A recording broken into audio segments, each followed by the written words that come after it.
thank you so much for joining me to talk about your newest rom-com, Because of Cupid. Yes. Thank you so much for having me. So let's just jump right on in. You and Evan Roderick play best friends and co-workers who we for sure know that one person wants a little bit more, if not a lot more. So Right. what was it that drew you to this role? This script was so fun. As soon as I read it, I was like, okay, there's lots going on here. A lot of stuff that you don't see a lot on Hallmark films.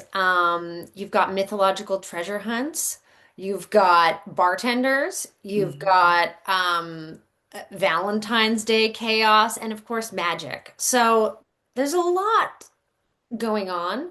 Um, and I just love the character as well. Naomi is just such a strong, courageous, analytical woman, and I think she needs to get out of her shell a little bit. And I think this movie kind of does that in a really nice way. You see her evolve. We actually get to skip the meet cute in this one Sure. because of the best friends. And then, but at the same time, Naomi and Marcus are able to obviously keep discovering new things about each other.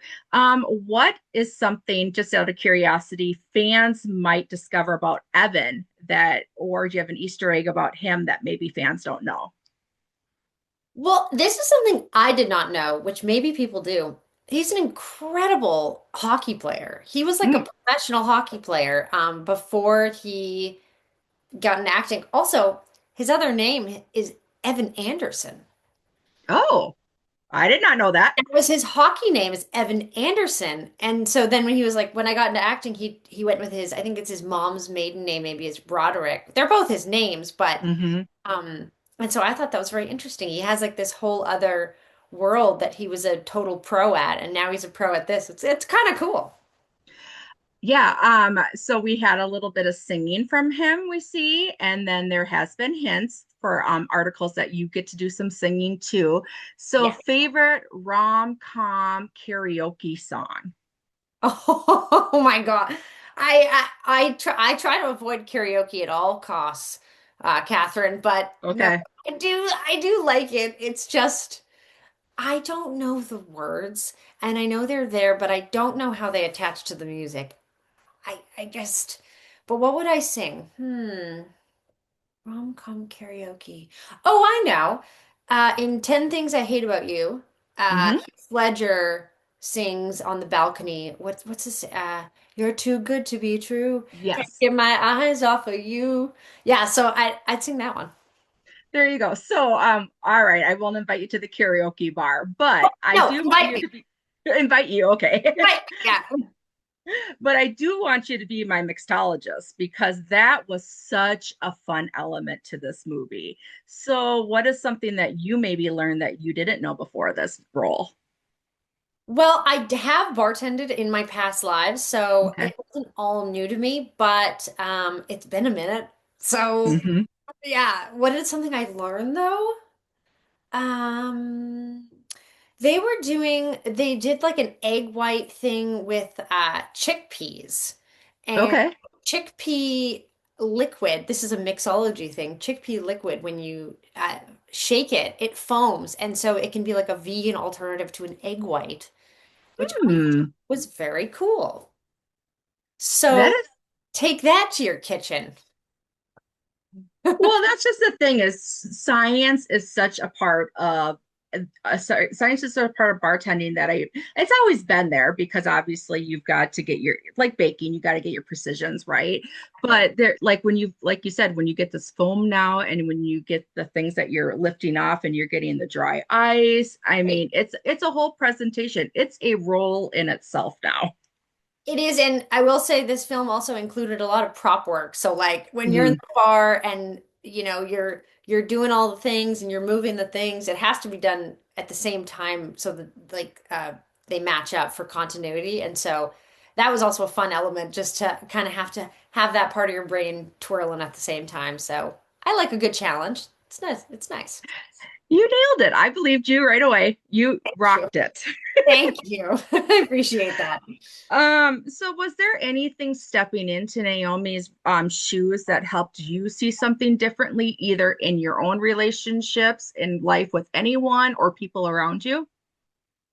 That's a nice question. I think that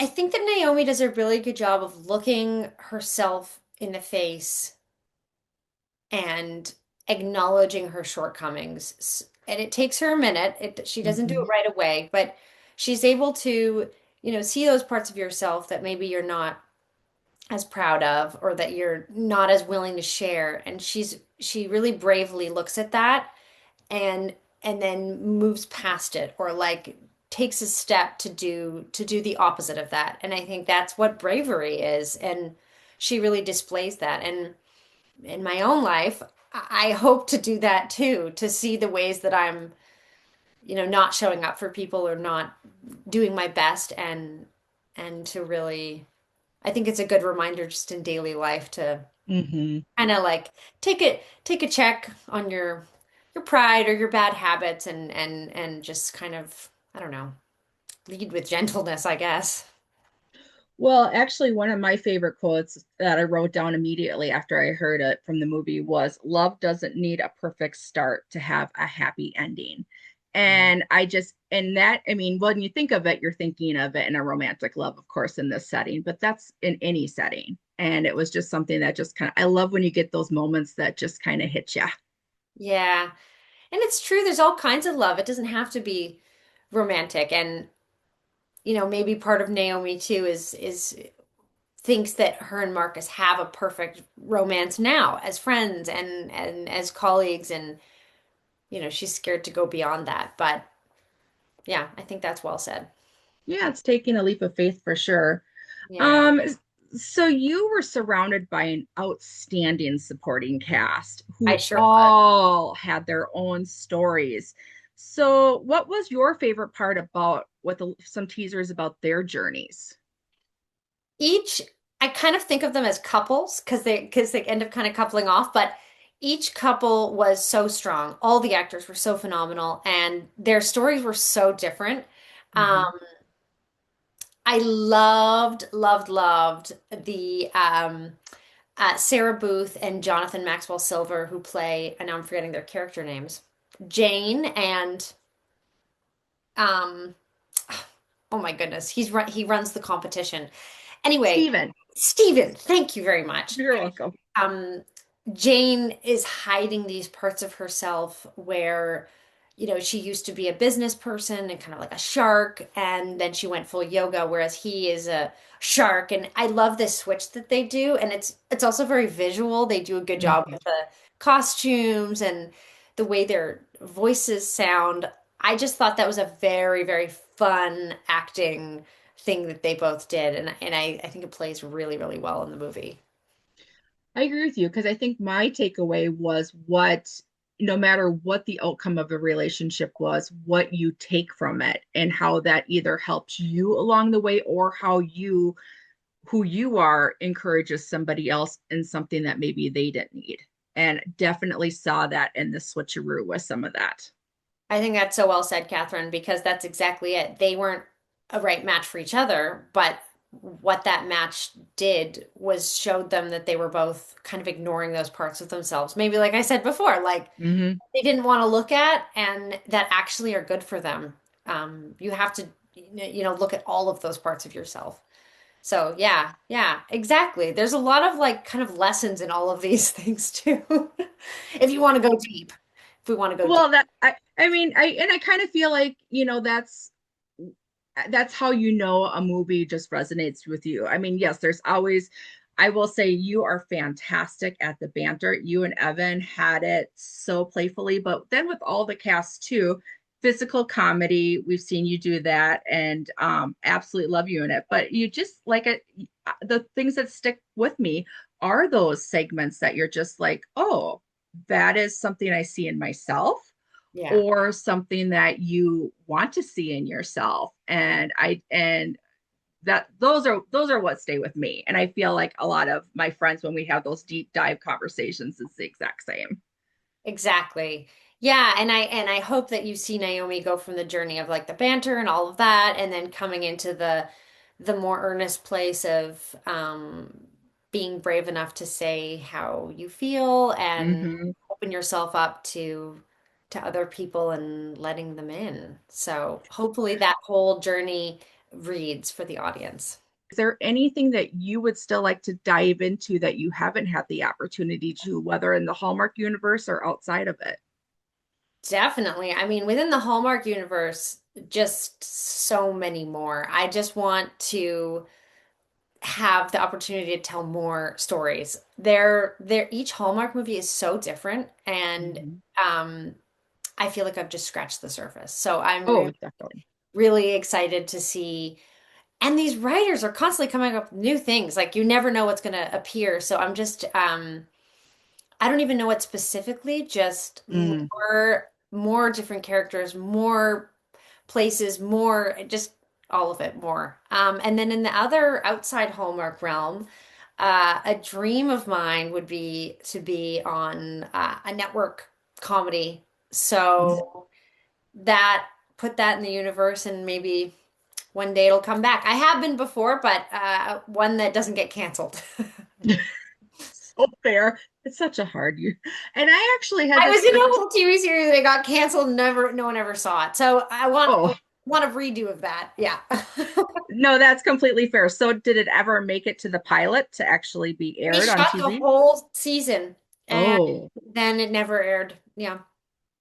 Well, I actually had this conversation not too long ago with some friends that I honestly think Hallmark could maybe dive into their own rom or to their own comedy series. I thought that that would be a perfect fit because don't get me wrong, I love Reba and all the replays that we're getting of those, but I was like, how fun would it be just because Yeah. what I'm loving we're discovering with our Hallmark talent is different parts that we never thought of because of the scripture giving, like whether it's singing, whether it's, like people can do magic kind of things that they're bringing in for their characters. I just think it would be a lot of fun to see that or a variety show. I'd be all for that too. Totally. And I think that's the thing about the Hallmark universe that's so fun is like these people are so talented and the Mhm. writers, everyone is so talented. It's like there's no end to what's possible. So it's really cool seeing what everyone is coming up with and it's just like who knows what's next. It's very cool. Well, you had the opportunity to do kind of a girls thing with the Santa Summit. If you could maybe come up with another trio of ladies in the Hallmark universe that you'd like to do a girlfriend movie with, could you narrow it down? I could because I worked with Rachel Lee Cook and I'm obsessed with her. She's so much fun. She's a Same. hoot. She's just a hoot. We got along so well. So I really would love to work with Rachel Lee Cook again. Obviously Hunter and Steph for Hmm. sure, but I already worked with them. So I'm trying to think who else would be the perfect dream team for us to round that out. Comedy. I mean, I've never met Erin Krakow, but she's just such a gem. Maybe we Oh, could yeah. get in there. Or who's also really well, yes, Aaron Krakow is awesome. And then Aaron Cahill just kind of jumps to me for the actual comedy aspect too. Erin Cahill is amazing, and I actually have worked with her before as well, and she's phenomenal. And Oh, this, yes, my secret ingredient. yes, that's right. That's right. Yeah, a Valentine's movie. Yes. So, what is one of your favorite rom-coms that you could watch over and over again? Oh, it's easy for me because I'm a Nancy Myers Mm. machine. So The Holiday, Something's Gotta Give, something's, is that what it's called? Something's Gotta Give.